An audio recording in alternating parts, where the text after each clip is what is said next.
Have you ever noticed that no matter where you go in the world, the word for tea sounds strangely similar? Not identical, but it almost always falls into one of just two camps. People either say something like cha or something like tea. That's it. Out of thousands of languages across continents that developed separately for centuries, you would expect dozens of completely different words. But instead, we get two. And that's not a coincidence. It's a map. A linguistic fossil of how the world was first connected through trade. To understand why, we have to go back to where tea began, China. But here's the first twist. Tea wasn't always called tea, and it wasn't even always called cha. In ancient China, there were multiple words for the plant. People used terms like tu, ming, and others depending on region and context. It wasn't until the Tang Dynasty, when the scholar Liu Yu wrote the classic of tea, that cha became standardized as the dominant written term.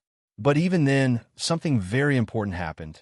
The character was standardized, but the pronunciation was not. China is not linguistically uniform. It never has been. Different regions developed entirely different phonetic systems. So while the written character cha spread across the empire, people in different regions pronounced it differently. In northern and inland regions, it sounded like cha. In parts of southern China, especially along the coast in Fujian province, the local Nan dialect pronounced it closer to ti or te. At this point, these are just internal variations, normal, expected in any large civilization. But what happens next is what locks those sounds into global history. Because tea didn't just stay in China, it became one of the most important traded commodities in the world. And when it left China, it didn't leave randomly. It left along very specific routes that would end up determining how the entire world pronounces this one word. There were two major export systems.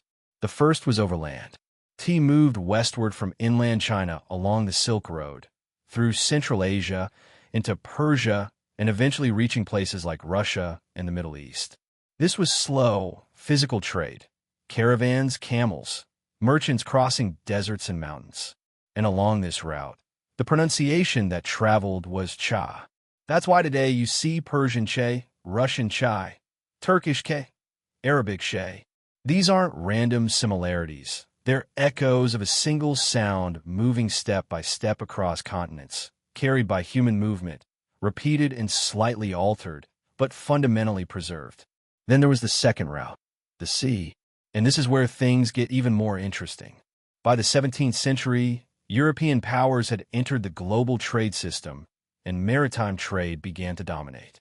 Companies like the Dutch East India Company and the British East India Company established direct trade links with China, but not with inland China.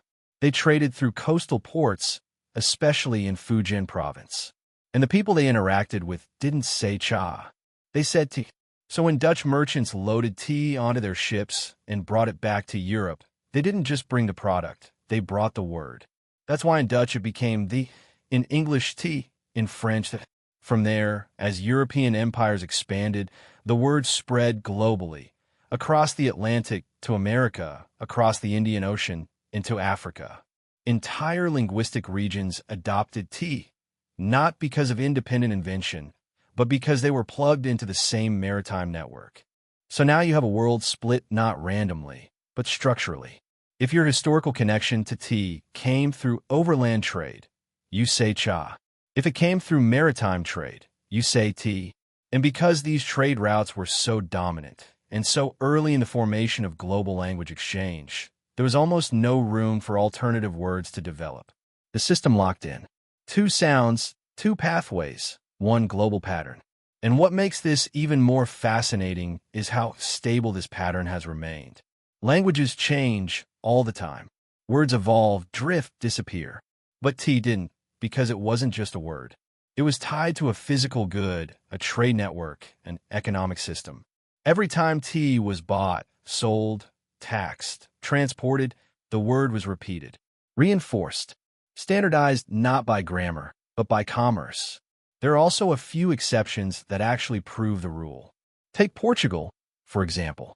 Unlike most Western European countries, Portugal doesn't use a T type word. Instead, they say cha, much closer to cha. Why?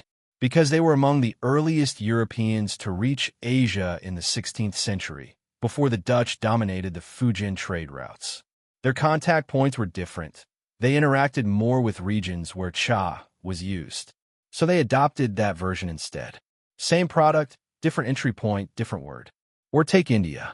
The word chai comes directly from the cha lineage, spreading through land-based cultural and trade connections. But during British colonial rule, tea culture in India was industrialized and then exported back into the English-speaking world. That's how you end up with chai latte on menus today, a phrase that, linguistically speaking, literally means tea latte. It's redundant, but it shows how these different pathways can loop back and intersect in unexpected ways. If you zoom out, what you're really looking at is not just the history of a word, but the history of globalization itself. Before airplanes, before the internet, before instant communication, the world was connected through physical routes, roads, and sea lanes. And those routes didn't just move goods. They moved sounds, ideas, habits, and language. The word tea is one of the clearest surviving traces of that system. It's like a fossil embedded in everyday speech. So the next time you say tea, you're not just naming a drink. You're repeating a sound that once echoed through a port in southern China, picked up by a Dutch trader, carried across oceans, and embedded into entire languages. And if you say chai, you're echoing the footsteps of caravans moving across Central Asia hundreds of years ago. Two words, one origin, and a story that spans continents. And that's the part most people miss. This isn't just about tea. It's about how the world became connected, and how those connections are still quietly shaping the way we speak today.